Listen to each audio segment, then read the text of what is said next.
आता आपण आपल्याला महत्त्वाचा पॉईंट बघायचा आहे जे कार्बोहायड्रेट्स. आता आपल्याला जे बॉडीमध्ये एनर्जी तयार होते तर ती कशी होते, म्हणजे कोणता असा घटक आहे की जे आपल्या बॉडीमध्ये एनर्जी तयार करते, तर ते आपल्याला बघायचं आहे. तुम्हाला इथे विचारले बघा, how many atom CH and O are respectively present in the molecules of glucose.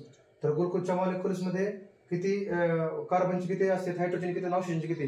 तर कार्बनचे किती असतात 6, हायड्रोजनचे 12 आणि ऑक्सिजनचे 6. ओके, तर असं आपला ग्लुकोज मॉलिक्यूल बनतंय. Which type of chemical bond are present between the all atoms.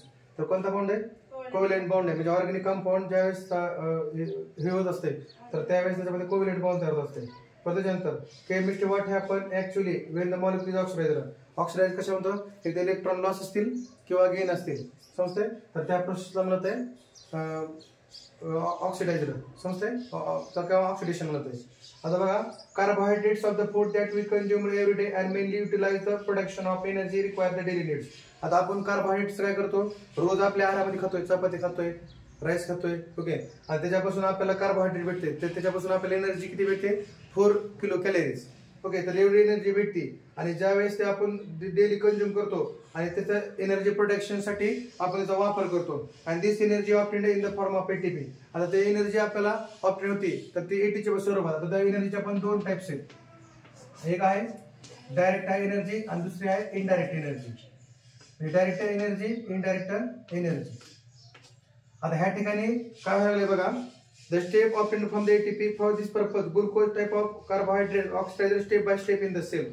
आता ज्यावेळेस मला कार्बोहायड्रेट्सचा ब्रेकडाऊन करून मला काय करावं लागेल, एनर्जी तयार करावं लागेल. आणि ह्या कार्बोहायड्रेटचा ब्रेकडाऊन कोण करणार आहे, ऑक्सिजन करणार आहे. म्हणजे ऑक्सिजन जर असेल तरच मी त्याला काय करू शकतो, ब्रेकडाऊन करू शकतो. आणि हे प्रोसेस जे होणार आहे प्रेझेन्स ऑफ ऑक्सिजन मध्ये होणार आहे, आणि त्याला म्हणलं जात आहे एनारोबिक रेस्पिरेशन. आता ज्यावेळेस एनारोबिक रेस्पिरेशन, दुसरं एरोबिक आणि दुसरं अनएरोबिक. आता हे जे होणार आहे विथ ऑक्सिजन तर त्याला म्हणलं जातं एरोबिक रेस्पिरेशन, आणि दुसरं विदाउट ऑक्सिजन होणार आहे तर त्याला म्हणलं जातं अनएरोबिक रेस्पिरेशन. आणि त्याच्यामधून ह्या 2 प्रकारची एनर्जी आपल्याला भेटतात, एक भेटते डायरेक्ट एनर्जी, दुसरी भेटते इनडायरेक्ट एनर्जी. आणि आता हे जे ग्लुकोजच्या मॉलिक्युल्सचा ब्रेकडाऊन कोण करून देणार आपल्याला, ऑक्सिजन. आणि ऑक्सिजन ज्यावेळेस ह्याला ब्रेकडाऊन करेल तर ह्याचं रूपांतर म्हणजे आता लगे ह्याच्यामध्ये होणार आहे का, मग ह्याच्यामध्ये नंबर ऑफ स्टेप्स आहे. म्हणजे कार्बोहायड्रेटचं ज्यावेळेस अॅरोबिक रेस्पिरेशन होतंय किंवा अॅरोबिक आपण ऑक्सिजन थ्रू त्याचं ब्रेकडाऊन करतो, तर त्यावेळेस 3 स्टेप होतात, ग्लायकोलिसिस, ट्रायकार्बोलिक कार्बोलिक ऍसिड सायकल, आणि तिसरीची इलेक्ट्रॉनिक ट्रान्सफर चेन म्हणजे अशा प्रकारच्या ETC. अशा 3 सायकल म्हणजे कार्बोहायड्रेटचे. त्यावेळेस आपल्याला कम्प्लिटली एनर्जी आपल्याला बॉडीला भेटते. कधी, ज्यावेळेस ग्लुकोज मॉलिक्युलचं किंवा कार्बोहायड्रेट मॉलिक्युलचं ज्यावेळेस मी ऑक्सिजन थ्रू ब्रेकडाऊन करेल तर त्यावेळेस मला ह्या तीन प्रोसेस आहेत, आणि त्यावेळेस मला कम्प्लीट एनर्जी माझ्या बॉडीमध्ये भेटते. आता पहिल्यांदा आहे बघा, पहिले आहे बघा आता ग्लायकोलिसिस. तर आता बघा, मी तुम्हाला ते पण एक्सप्लेन केलं की विथ ऑक्सिजन असेल तर त्याला एरोबिक रेस्पिरेशन म्हणत आहे, आणि विदाउट ऑक्सिजन म्हणलं तर एनारोबिक रेस्पिरेशन. आणि तुम्हाला हे पण सांगितलंय ज्यावेळेस आपण बॉडी लेवलला 2 प्रकार रेस्पिरेशन होतंय, इनहेल मध्ये आपण ऑक्सिजन मध्ये घेतो आणि एक्सेल मध्ये कार्बन डायऑक्साईड बाहेर टाकतो. पण आपल्याला एनर्जी प्रोडक्शनसाठी आपल्याला ऑक्सिजन सुद्धा महत्वाचं आहे समजतंय. म्हणजे ऑक्सिजन असेल तरच आपण एनर्जी प्रोडक्शन तयार करू शकतो, आणि ते प्रोसेस म्हणजे कार्बोहायड्रेटचं ब्रेकडाऊन करून विथ हेल्प ऑफ ऑक्सिजन. ह्या त्याच्यात 3 स्टेप आहेत, तर आपण एक स्टेप बाय स्टेप आपण बघू. आता बघा, माझ्याकडे काय हा ग्लुकोजचा मॉलिक्यूल आहे, ज्यावेळेस मी ह्याला ब्रेकडाऊन करेल बघा, हे आयटम जे आहेत तर हे काय झाले, मॉलिक्युल्स ब्रेकडाऊन झाले. आणि ह्या ब्रेकडाऊन झाल्याच्या नंतर ह्याचं काय कशामध्ये रूपांतर झालं बघा. The process of glycolysis occur in the cytoplasm. म्हणजे सायटोप्लाझमच्या रिजन मध्ये हे प्रोसेस काय होतं, सेलच्या त्या ठिकाणी सायटोप्लाझम ह्याच्यामध्ये एक ग्लायकोलिसिसची प्रोसेस होणार आहे. तर molecules of glucose is oxidized by the step by step process, and 2 molecule each pyruvic acid and ATP NADH2 and water is formed. आता बघा, आता ज्यावेळेस आता बघा हे ग्लुकोजचा मॉलिक्युल्सचा मी ब्रेकडाऊन केलं, आणि ह्याच्यापासून मला काय हे झालं, पायरुविक एक केमिकल भेटलं. हे 2 ह्याच्यामध्ये त्याचं डिवायडेशन झालं. म्हणजे ज्यावेळेस मी ग्लुकोजच्या विथ हेल्प ऑफ ऑक्सिजन ज्यावेळेस मी ग्लुकोजला ब्रेकडाऊन केलं, आणि ब्रेकडाऊन झाली, हे प्रोसेस कुठे झाली, सायटोप्लाझम रिजन झाली आणि सेलच्या. आणि झाल्याच्या नंतर त्याचं रूपांतर 2 हे तयार झाले, पायरुविक ऍसिड आणि इथं एक पायरुविक ऍसिड, हे 2 केमिकल तयार झाले. आता हे प्रोसेस इथं थांबल का, आता काहीतरी तयार. आता ज्यावेळेस मी ब्रेकडाऊन केलं तर काहीतरी प्रोसेसमध्ये काहीतरी बनणार आहे. मग काय बनलं तर ह्या ठिकाणी मला कोण तयार झालं बघा, 2 ATP म्हणजे मला कोणती एनर्जी भेटली, डायरेक्ट एनर्जी 2 ATP भेटली.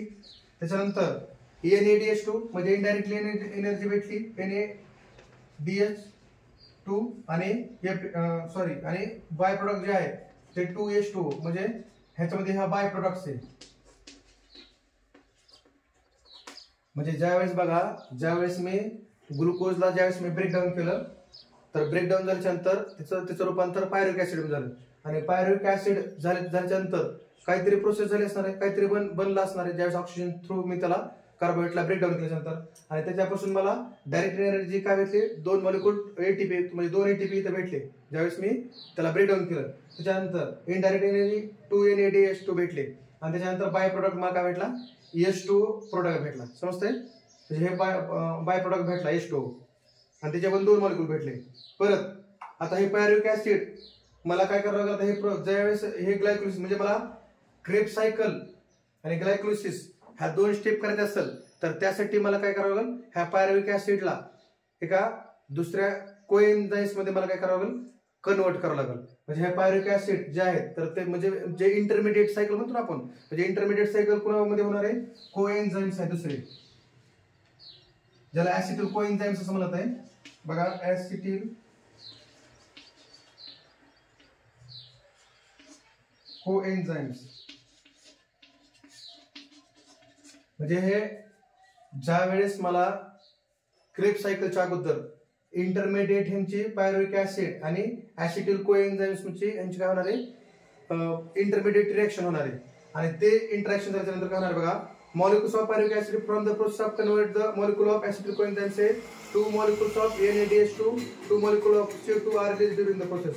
आता बघा ज्यावेळेस या दोघांची प्रोसेस होईल केमिकली, म्हणजे मी ऍसिटिल कोएन्झाइम पायरुविक ऍसिडला ऍसिटिल कोएन्झाइम्स मध्ये कन्वर्ट केले, कारण का ज्यावेळेस मला क्रेब्स सायकल आणि ग्लायकोलिसिस ज्यावेळेस प्रोसेस करून आणायचे असेल क्रेब्स सायकलने तर इंटरमिडिएट पायरुविक ऍसिडचं रूपांतर ऍसिटिल कोएन्झाइम्स या केमिकल मध्ये व्हायला लागले आणि त्याच्यापासून मला कोण भेटायला लागले, 2 मॉलिक्यूल NADH2 चे भेटले परत आले NADH2 चे आणि परत पुन्हा काय व्हायला लागले आणि 2 मॉलिक्यूल CO2 म्हणजे इथं पण हा बाय प्रोडक्ट तयार व्हायला लागला.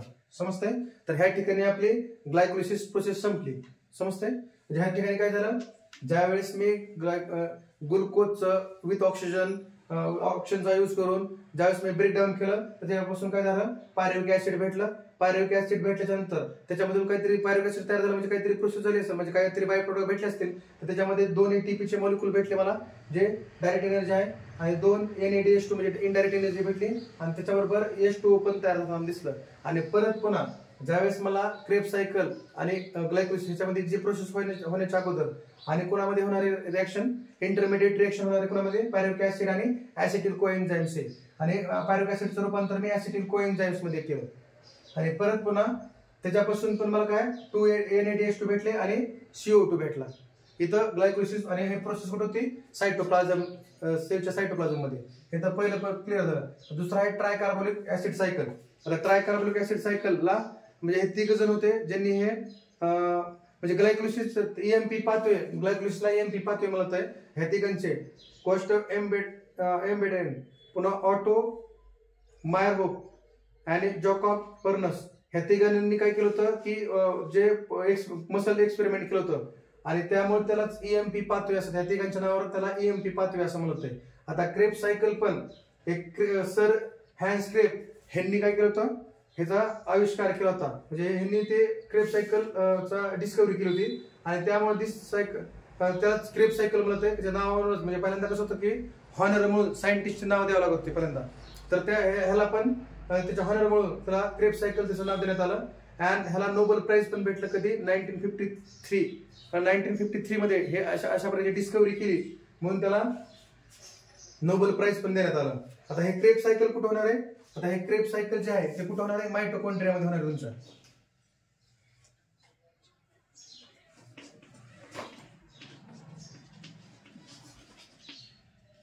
म्हणजे मायटोकॉन्ड्रियाला काय म्हणत आहे, पॉवर ऑफ हाऊस पण म्हणत आहे. समजतंय, तर ह्या ठिकाणी त्या रेंज मध्ये होणार आहे. आणि cyclic chain of reaction is called as tricarboxylic acid cycle. म्हणजे ह्यांच्यामध्ये ट्राय आलं तर ट्रायकार्बोलिक ऍसिड सायकल ही झाली आणि कुठे झाली, मायटोकॉन्ड्रिया मध्ये झाली. आणि ह्याचा फक्त ऍसिटिल चा जो पार्ट आहे तेवढ्यात काय झाला, ऑक्सिडाइज झाला आणि त्याच्यापासून काय तयार झालं, CO2 म्हणजे बाय प्रोडक्ट भेटला, H2 पण बाय प्रोडक्ट भेटला, इनडायरेक्ट मला NaDH2 भेटला आणि APDH2 हे म्हणजे इनडायरेक्ट दोन भेटले, NaDH2 आणि APDH2 आणि CO2 आणि H2 हे बाय प्रोडक्ट भेटले. कधी, ज्यावेळी आता हे कुठं होणार आहे, सेलच्या मायटोकॉन्ड्रिया रिजनमध्ये, ज्याला पॉवर ऑफ फोर्स पण म्हणत आहे आणि त्यामुळे ह्याला ट्रायकार्बोनिक ऍसिड सायकल पण म्हणत आहे. ज्यावेळेस फक्त ऍसिटिल कोएन्झाइम म्हणजे ऍसिटिल को जे आहे त्याचा फक्त ऍसिटिल एवढाच पार्ट काय होणार आहे, ऑक्सिडाइज होणार आहे आणि त्याच्यापासून मला काय भेटणार आहे, दोन म्हणजे CO2 भेटणार आहे, H2 भेटणार आहे, NaDH2 आणि APDH2 दोन इनडायरेक्ट एनर्जी आणि दोन बाय प्रोडक्ट भेटणार आहे, त्याचं CO2 आणि H2 भेटणार आहे. आणि परत हे जे सायकल आहे परत कुठं जाणार आहे, ETC म्हणजे तर हे पण कुठं होणार आहे, मायटोकॉन्ड्रियामध्ये होणार आहे आणि मायटोकॉन्ड्रियामध्ये कोण कोण जाणार आहे, NaDH2 APDH2 जाणार आहे आणि ह्यांचं ज्यावेळेस परत पुन्हा ह्यांचं काय होणार आहे बघा, the molecules of NaDH2 and APDH2 formed during all above process participate in the electron transfer chain reaction and due to 3 molecules of ATP म्हणजे आपल्याला डायरेक्ट एनर्जी काय भेटली, 3 ATP मॉलिक्यूल भेटले आणि इनडायरेक्ट एनर्जी दोघांचे दोन molecule NaDH2 3 molecules of ATP are obtained from the each NaDH molecules and 2 molecules of ATP from the APDH2 molecules. हे दोघांपासून सुद्धा आपल्याला काय झालं, दोन मॉलिक्यूल्स ह्याच्यापासून भेटले आणि हे कुठं झाली, मायटोकॉन्ड्रिया रिजन झाली. म्हणजे मायटोकॉन्ड्रियामध्ये हे जे APDH2 आणि NaDH2 गेले आणि ह्यांची ETC मध्ये पार्टिसिपेट झाले आणि ह्यांच्यापासून आपल्याला 3 molecules of ATP obtained from म्हणजे NADH पासून 3 molecule ATP चे ऑब्टेन झाले आणि 2 molecule ATP चे ह्याच्यापासून तयार झाले, APDH2 पासून आणि वॉटर मॉलिक्यूल आणि ह्याच्यापासून बाय प्रोडक्ट पण H2 पण तयार झाला आणि this electron transfer chain reaction operate the mitochondria मध्ये आणि हे फक्त ETC जे आहे ते फक्त मायटोकॉन्ड्रिया मध्ये ऑपरेट झाले and this molecule of glucose completely oxidized in the aerobic respiration. आणि आता ह्या ठिकाणी ग्लुकोजचं पूर्ण अरेबिक कम्प्लिटली ऑक्सिडेशन झालं आणि त्या ठिकाणी आपल्याला कम्प्लीट एनर्जी भेटली आणि त्याच्यापासून CO2 H2 प्रोड्यूस अलॉंग दिस एनर्जी आणि ह्याच्यापासून H2 चे पण आणि CO2 चे पण मॉलिक्युल्स पण तयार झाले. पण ज्यावेळेस मला कम्प्लिटली ग्लुकोज पासून जर कम्प्लीट एनर्जी मला मिळवायची असेल तर त्यावेळेस ह्या 3 सायकल मध्ये काय झालं, 3 ह्याच्यामध्ये डिवायडेशन झालं आणि त्यावेळेस पुन्हा ETC मध्ये ह्याला कम्प्लिटली ग्लुकोज ऑक्सिडेशन झालं आणि मला परत पुन्हा एनर्जी भेटली आणि त्याच्यापासून H2 आणि CO2 पण तयार झाले. समजतंय? तर ह्या ठिकाणी आपली एनारोबिक रेस्पिरेशन झालं ज्याच्यामध्ये ह्या 3 सायकल होत्या. आता नेक्स्ट लेक्चरला बघू आणि त्याच्यानंतर पुन्हा फॅट्स. आता कार्बोहायड्रेटचं कशामध्ये स्टोअर होते फॅट, जर आपण एक्सेसिव्ह कार्बोहायड्रेट्स खाल्लं तर ते कशामध्ये स्टोअर होते, लिव्हर आणि मसल सेल्स मध्ये. परत जर आपण फॅट्स जास्त कंझ्युम केले तर फॅट्स कुठं ऍडिपोज कनेक्टिव्ह टिश्यू मध्ये जाते आणि प्रोटीन. आता बघा प्रोटीन जर आहे तर ते याच्यामध्ये 2 प्रोसेस आहेत. प्रोटीन ज्यावेळेस आपण प्रोटीन एक्सेसिव्ह प्रोटीन जर शरीरात तयार झालं तर अमोनिया मार्फत बाहेर त्याला सोडलं जाते, म्हणजे आपण युरिन असेल युरिन मार्फत ते बाहेर जाते अमोनियामधून. आणि जर एक्सेसिव्ह असेल तर त्या ठिकाणी जर मला बॉडीमध्ये ग्लुकोज जर कमी पडलं तर ते प्रोटीन त्या प्रोडक्शन मध्ये सुद्धा वापरलं जातं. तर अशा प्रकारे 3 म्हणजे फॅट, प्रोटीन आणि कार्बोहायड्रेट्स. तर कार्बोहायड्रेट हे लिव्हर आणि मसल्स मध्ये स्टोअर करतात एक्सेसिव्ह जर जास्त असेल तर. परत जर प्रोटीन जास्त असेल तर त्याला कशामध्ये स्टोअर केलं जाते, म्हणजे ग्लुकोजच्या एनर्जी प्रोडक्शनसाठी त्याला वापरलं जाते आणि जर जास्त झालं तर एलिमिनेट केलं जाते बॉडीच्या बाहेर. आणि तिसरं जे आहे फॅट जर म्हणजे आपल्या स्किन मध्ये स्टोअर होते त्याला ऍडिपोज कनेक्टिव्ह टिश्यू म्हणलं जाते, त्याच्यामध्ये ते फॅटला स्टोअर केलं जाते. त्याच्यानंतर नेक्स्ट लेक्चरला आपण दुसरा पॉईंट बघू, एनारोबिक रेस्पिरेशन.